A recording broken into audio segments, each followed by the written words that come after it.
వరదరాజ పెరుమాళ్ ఆలయం ఇది భారతదేశం తమిళనాడు రాష్ట్రంలోని కాంచీపురం నగరంలో ఉన్న విష్ణువుకి అంకితం చేయబడిన హిందూ దేవాలయం. ఈ ఆలయానికి హస్తగిరి అత్తియూరన్ అని పేర్లు. ఇది విష్ణువు 108 ఆలయాల్లో ఒకటి. దీనిని విష్ణు కంచి అని కూడా పిలుస్తారు. గొప్ప హిందూ పండితులలో ఒకరైన రామానుజాచార్యులు ఈ ఆలయంలో నివసించినట్లు నమ్ముతారు.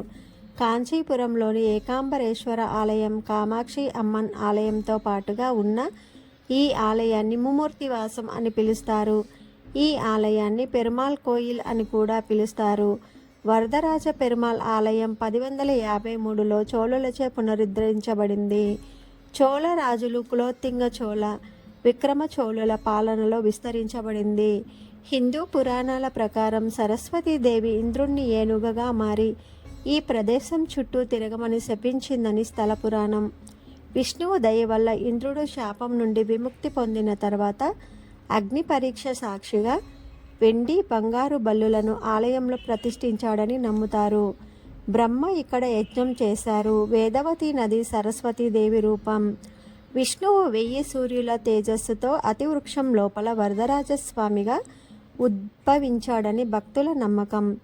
హిందూ పురాణాల ప్రకారం సృష్టి దేవుడైన బ్రహ్మ తన భార్య సరస్వతితో అపార్థంతో విడిపోయాడు. విష్ణువు నుండి వరం కోరుతూ బ్రహ్మదేవుడు అశ్వమేధ యాగం చేశాడట. విష్ణువు బ్రహ్మ భక్తికి సంతసించి సరస్వతిని బ్రహ్మతో ఐక్యం చేస్తూ భూమి కింద నుండి వరాహంగా బయటికి వచ్చాడట. గౌతమ మహర్షి శిష్యులు బల్లులుగా మారమని శాపానికి గురైనట్లు మరొక పురాణం చెబుతోంది. విష్ణువు దయ వల్ల వారు శాప విముక్తులయ్యారు. ఇక్కడ ఆలయ పైకప్పులో 2 బల్లులు చిత్రీకరించబడ్డాయి. ఇక్కడ ఉన్న వరదరాజస్వామికి నిత్యం తీర్థం కైంకర్యం నిర్వహిస్తారు.